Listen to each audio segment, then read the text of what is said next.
This is just a plain, ordinary yellow-skinned onion, but it made a French soup famous, soup à l'oignon. And here it is, hot out of the oven, bubbling, and rich and brown and filled with cheese and laced with good French brandy. And I'm just going to serve you some so you'll see how it looks. Oh, how it smells so good. We're doing soup à l'oignon gratiné next time on The French Chef.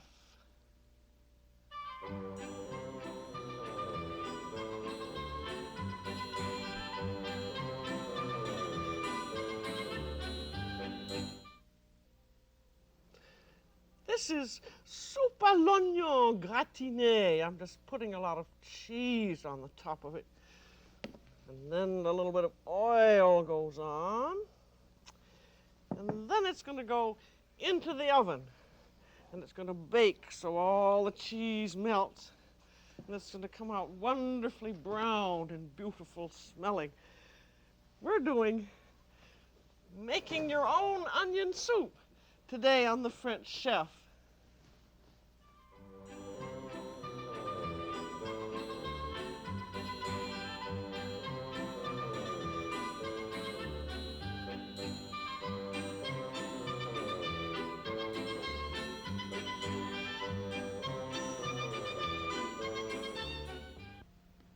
The French Chef is made possible by a grant from Hills Brothers Coffee Incorporated and a grant from the Polaroid Corporation. Welcome to The French Chef. I'm Julia Child. Whenever you do French onion soup, you just need an awful lot of onions. And if you're going to have an awful lot of sliced onions, you've got to have a good sharp knife. And the kind of knife that is used by most professionals for chopping is wedge-shaped, and it's called a chef's knife. And this one, which I like very much because it's so nice and heavy that it does most of the work for you, has a blade 11 inches long. But you can use a shorter knife like this, which is 7.5 inches long. But if you have these two sizes, 11 and 7.5 inches, you can slice and chop up just about anything you want. And whenever you have when you're going to buy knives, you have to be sure that you get a knife that will cut. You often hear people say that a knife is supposed to hold an edge, but if you watch your butcher, and he's always sharpening his knife all the time, you know that you can't get a knife that will hold an edge. What you want is just a knife that will take an edge, a knife that you can sharpen. And I've found that the knives that you can sharpen the best are plain, old-fashioned, rustable steel called carbon steel. And that's what these are. These are French ones, and I've had them for an awfully long time. But you can now buy them in quite a few of the import shops or at many hardware and kitchenware stores. And if you can't seem to find what you want, ask your butcher, because he'll know where to get good knives. And again, if you watch your butcher, you'll notice that he's always sharpening his knife. And to do that, he uses a butcher's steel. And be sure when you get yourself a butcher's steel, get a great big heavy-duty one. This has a steel that's 12 inches long, and it has a guard up here, and that is so that when you're holding the steel and you sharpen the knife, you won't come in there and just cut your hand off. And then it has a handle and a thing to hang it up by. I got this at my hardware store, and it cost just about $2. And when you sharpen it, you go on each side of the steel, and your knife you raise at about a 20-degree angle. See, just about like that, and you come down and up, always at the 20-degree angle, and then you take on the other side, sharpening the other side of it, which is down and up, this kind of a movement. And if your knife is very dull, you can go sort of 1 or 2 times on each side, and then finish off like this. And then the knife is so sharp that when you feel it, it feels very sharp.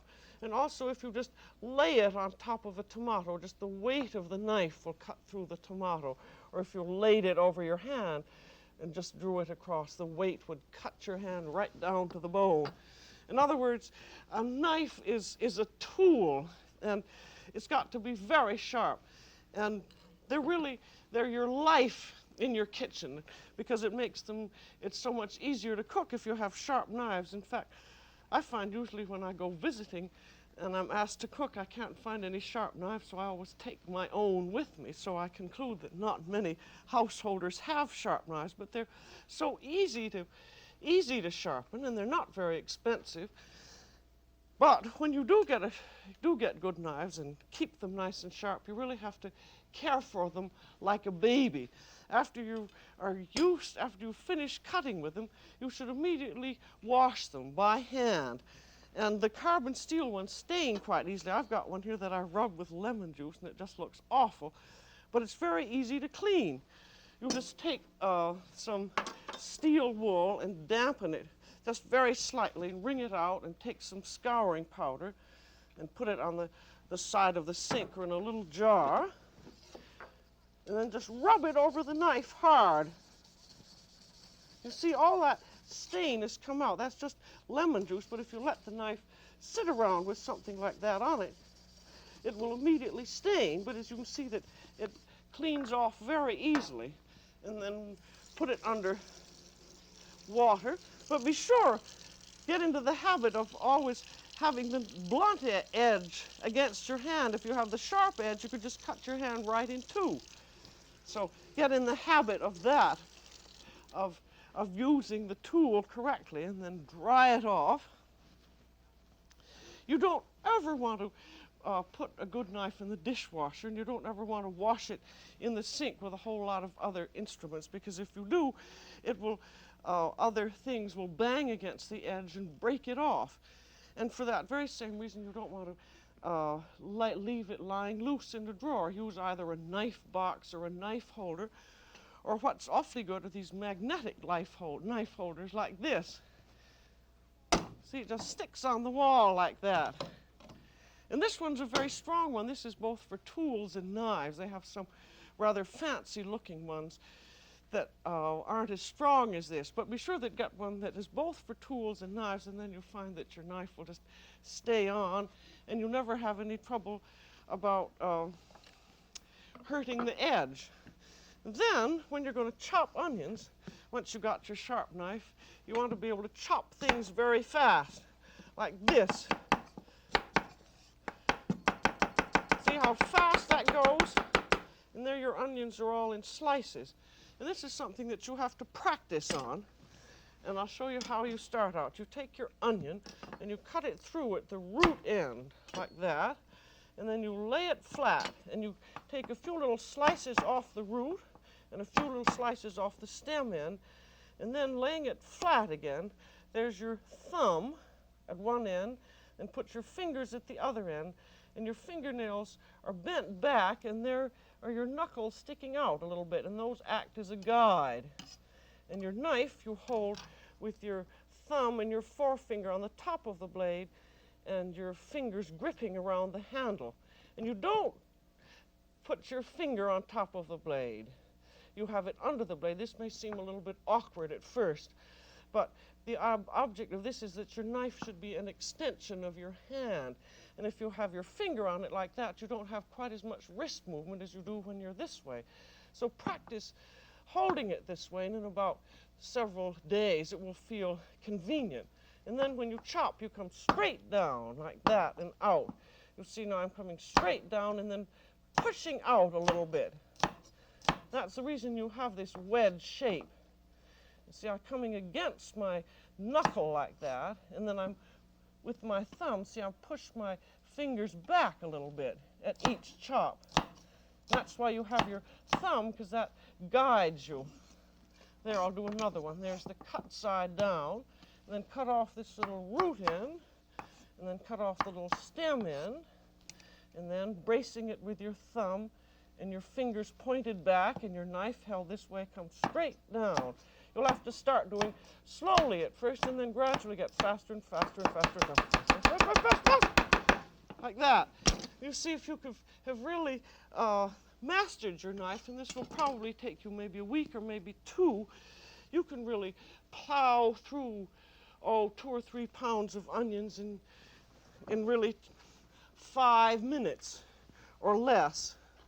But these are the kinds of things, if you're going to do any serious cooking, this is the dog work that you should that you should practice on and get, so that you can do it just as fast as possible.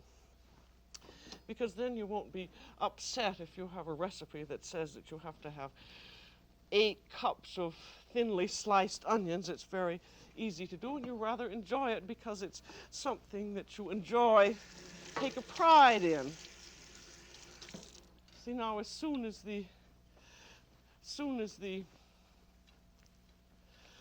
I'm finished, I dry the knife, and be sure to dry it also that way so that the sharp end is away from you.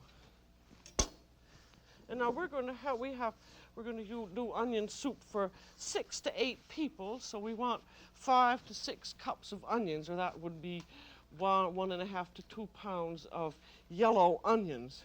And you notice that I was chopping those onions and I didn't cry at all. And I think that's one of the main reasons, is because I've got this great sharp knife, and it cuts right through the onions, and so they don't splatter. If I had a dull knife, the onion juice would splatter up into my eyes. And now after you've cut all the onions, you can get the onion taste off your hands very easily.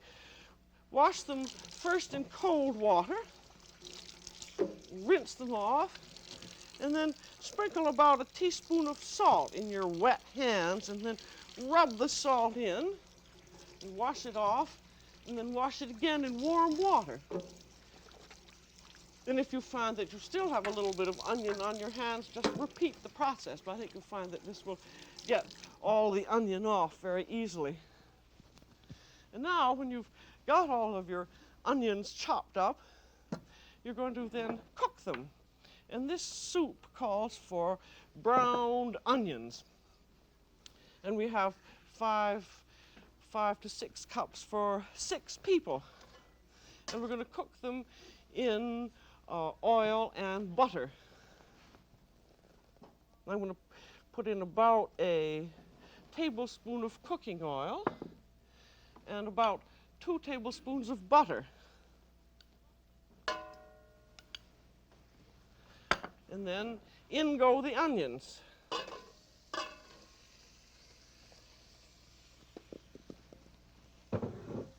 And now I think you'll find with this onion soup, if you're going to make it all yourself, you're going to get much the best flavor if you use fresh onions, because you want to get, it's onion soup, so you've got to get the most flavor that you can. And then you want to stir the onions around until they're fully covered with your oil and butter. And then to brown onions, you do it in 2 steps. The first one is called in French étuver, which means cooking the onions until they're tender. And then after you've cooked them until they're tender, then you brown them. But to do this étuver, or cooking until tender, you cook them over moderate heat with a cover on for about 20 minutes until they're tender and translucent. Because if you tried to brown the onions right now, you'd have browned sort of raw onions, and they wouldn't taste very good. So when you're doing the onions, this part takes somewhat of a long time, but it's this, if you're making your own onion soup, which is so very important, is to brown them properly. So cook them covered for about 20 minutes, and then when they're done, they've cooked down, and see the difference. Those 5 or 6 cups now have cooked down to about, say, about 1.5 cups. And they're nice and tender, and you could, at this point, you could use the onions to make a white onion soup if you wanted to. And then when they've cooked down this way, you are ready to brown them. And for that, you set them over moderately high heat, and it's going to take you about 20 to 30 minutes to brown them properly.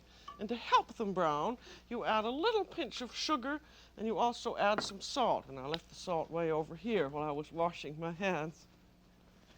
You don't want very much sugar, but just this little tiny bit, about, say, 1/2 to 1/4 of a teaspoonful the sugar will caramelize, and that helps the onions to brown. And then we'll put in about a teaspoon of salt. And then you have to keep stirring them fairly frequently. So, in other words, when you're cooking them, stay quite near them. And you'll notice as they start browning, they will begin attaching a little bit to the bottom of the pan. Be sure that you have a heavy bottom pan. Otherwise, if you have a thin bottom pan, you'll find that the onions will burn on the bottom. Then you just keep stirring them around, and finally they will brown and look like this. And this is amazing. I'll take these things out so you can see, but look at how little there are of those onions that you started out with 5 or 6 cups, because there's so much water in them.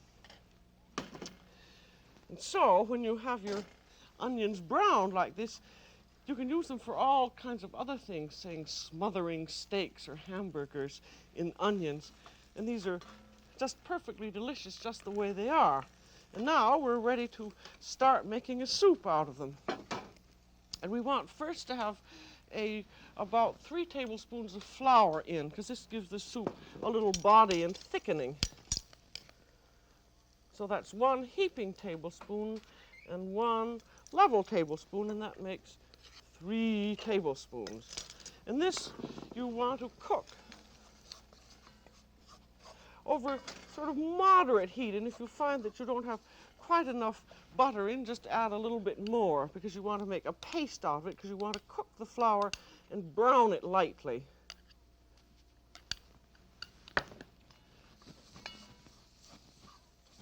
And this also you want to do rather slowly so that you browned it nicely. I think I have my heat a little bit too high there now. And this you would cook about 2 or 3 minutes. I'm not going to do the whole thing, but when you do it, you cook it for 2 or 3 minutes until the flour slowly browns. And then you're ready to add the liquid to it. And if you're going to do onion soup yourself, it would be too bad to use canned stock with it, because it has beef stock. If you had canned stock, then it would taste just like canned onion soup, so you might just as well have started out with canned onion soup in the first place. And so you'd have a homemade stock, and this is a great mixture of beef shanks and chicken necks and water and vegetables, and this is simmered for 5 or 6 hours, and it looks awful, but it's perfectly delicious. And I want to have about 6 cups in all, but I'm just going to put in a little bit first and then stir it around to make sure that it's blended nicely with the flour, and also so that I've scraped up all the sort of brown onion juices in the bottom of the pan. As a matter of fact, I think I should stir that up with a wire whip to make sure that the flour's all mixed up nicely. And then the rest of the stock goes in about 6 cups. But if you're going to make a stock yourself, we've done a lot of them. Particularly, I remember a great turkey stock. Just save all the bones and things, and then buy a little bit of fresh meat, and all you need to do is just to put water and carrots and onions and celery and salt in, and then just simmer it. And then you come up with a perfectly beautiful stock. And then set this over heat and let it bring up to the simmer. And then this, of course, is now only browned onions and beef stock. But you want to add some little French touches, such as wine and herbs. And you can use either white wine or red wine. I'm going to use some California mountain red wine and put in just about a cup there. I don't know, that is quite a cup. I'll put in a little bit more, but it's all going to cook down. And then put in some herbs like a bay leaf, and I'm going to use about a half a teaspoon of powdered sage. And then that is to cook very slowly You don't even need to cover it. You can partially cook it, but let it cook very slowly for 30 or 40 minutes to get all the flavor out. And now, if you were using canned or dehydrated onion soups, and there's some awfully good ones on the market, just follow the package directions, and then when you've rehydrated it or heated it up, then to add your own touches to it. Then put in some wine and bay leaf and herbs and let that simmer for 20 or 30 minutes, so that, because you have to, when you're using wine, you have to let it cook out. And then let it simmer until it tastes perfectly delicious, because it's cooked down, and that's all there is to the cookings. And be sure then, before you're ready to serve it, that you've very, very carefully tasted it. It has just the right amount of salt and pepper and everything else, and you can do it way ahead of time and just let it sit if you want. And you can serve it perfectly plain, just as it is. Just serve it in soup cups with some French bread and cheese. Or if you want to be very French, you will serve croûtes with it. And croûtes are spelled C for crust, R-O-U-T-E-S. And that's just what they are. They're little crusts of toasted French bread, which are sort of nice and crisp. It's sort of hard toasted French bread, and they're perfectly delicious. And I think they add a great deal to French onion soup. Now we're going to slice, just take some homemade type white bread, French bread if possible, and cut it into 1-inch slices. I'll just make 4 of these.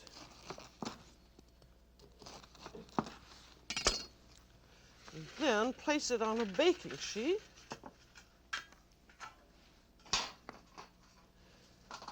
And then you bake it in a 325 oven for 15 minutes on each side. And what I like to do is to take a little light olive oil and paint each side of them with a little oil. And that just seems to give them a little better flavor. And that's just half an hour in a 325 oven, and they're all made. And they come out just like that. And I always make quite a few extra ones because they're so good. But what we're going to do also with these croûtes is to make onion soup gratiné. And this is going to be baked in the oven. You can use any kind of a casserole, baking dish, souffle dish, whatever you like. This is a French earthenware casserole, which is sort of typical, so I'm going to use that. Now we will say that this soup has simmered for 30 or 40 minutes and is perfect in every respect. And so you could serve it in this casserole I have, but I'm just going to be fancy and put it in the earthenware casserole. There goes all the onion in. And then you can add some more French touches, such as a little bit of cognac, about 2 or 3 tablespoons. That certainly wouldn't ever hurt any soup at all, and that all cooks down. And then you can add some more, and this is particularly useful if you're using boughten soup. Take a raw onion and grate that, and you think you've had enough onions in, but this little grated raw onion adds that je ne sais quoi. And then so it'll be cheesy and sticky, so that when you lift it up, it springs out. Take some Swiss cheese and just slice it. Well, this is probably I'll use about 2 ounces and slice it through with the grater, and that goes in. And that's going to give it that sort of nice stringy quality. And then just take your toasted croûtes, and they go on top.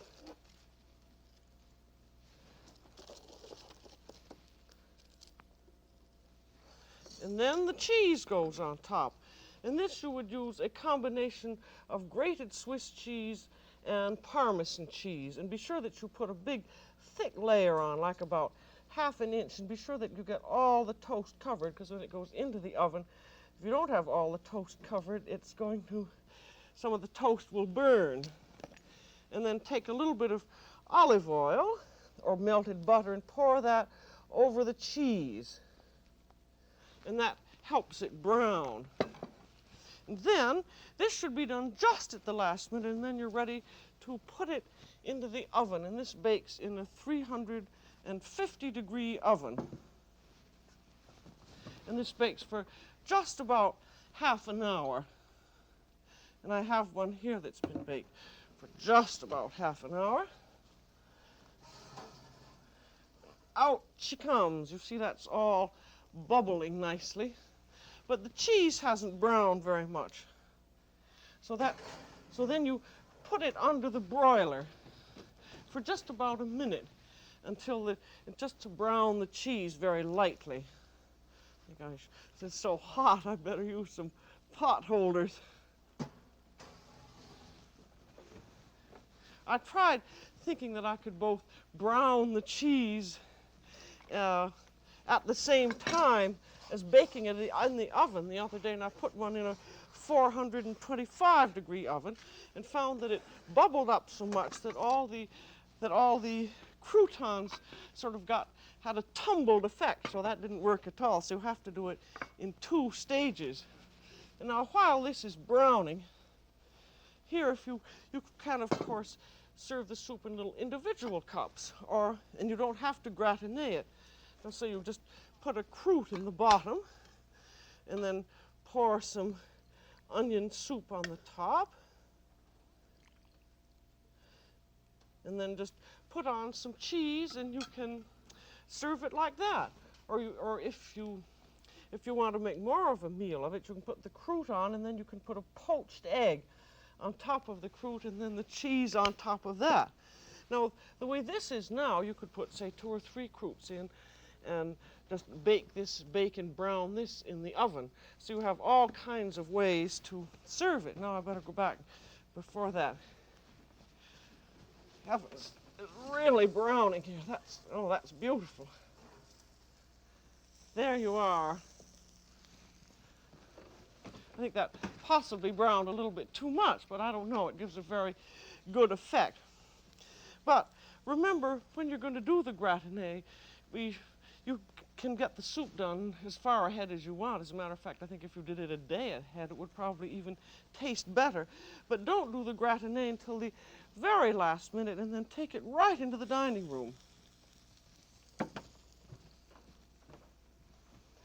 Because you want it to be bubbling when it comes in. And then you're ready to serve it. You have a big ladle.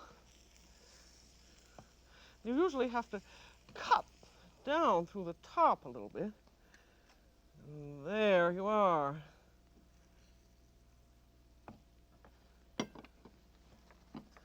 And that's a wonderful smell and a very appetizing one. And if you want to serve wine, I think something like a California Mountain Red or a Beaujolais go extremely well with it. And this is such a gratinée soup. It's very rich with all that cheese and toast in it, and I really think you don't need much else along with your meal than a green salad, and you might want to follow it with fruit. So this is really the soup that made the onion famous, and it's your own French onion soup, whether you started it from scratch or from out of the can. When you've added all these little French touches, who's going to know? So that's all for today on The French Chef. This is Julia Child. Bon appétit. The French Chef has been made possible by a grant from the Polaroid Corporation and a grant from Hills Brothers Coffee Incorporated.